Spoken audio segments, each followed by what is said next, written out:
இந்த வருஷம் சென்ட்ரல் கவர்மெண்ட்டுடைய பட்ஜெட்டில் 12 லேக்ஸ் வரைக்கும் டேக்ஸ் கிடையாதுன்னு சொல்லியிருக்காங்க. நிறைய நம்ம கேள்விப்பட்டிருப்போம். அதை பற்றின ஒரு கிளியர் கட் அண்டர்ஸ்டாண்டிங்காக தான் இந்த பதிவு. இந்த 12 லேக்ஸ் டேக்ஸ் கிடையாதுன்னு சொல்கிறது எல்லாமே புது வரி சட்டத்தை புது வரி முறையை ஃபாலோ பண்ணுறவங்களுக்கு தான். அதாவது நான் முன்னாடியே பதிவிலேயே சொல்லியிருக்கேன், தெர் ஆர் 2 சிஸ்டம். அதாவது ஓல்டு சிஸ்டம் ஆஃப் டேக்ஸ், ஒரு நியூ ரெஜிம், ஓல்டு ரெஜிம் சொல்கிறோம். ஒன்லி நியூ சிஸ்டமில் தான் இந்த 12 லேக்ஸை நம்ம கொண்டு வந்திருக்காங்க. அந்த நியூ சிஸ்டத்துலேயே நம்ம பார்த்தோம்னா 12 லேக்ஸ் அப்படிங்கிறதுக்கு முன்னாடி ஸ்லாபே சேஞ்ச் பண்ணியிருக்காங்க.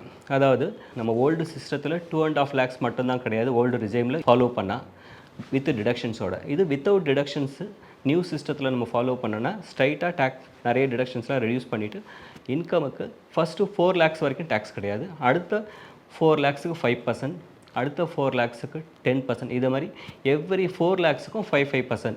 4 லட்சத்துலேருந்து 8 லட்சத்துக்கு 5%, 8லேருந்து 12க்கு 10%, 12லேருந்து 16க்கு 15%.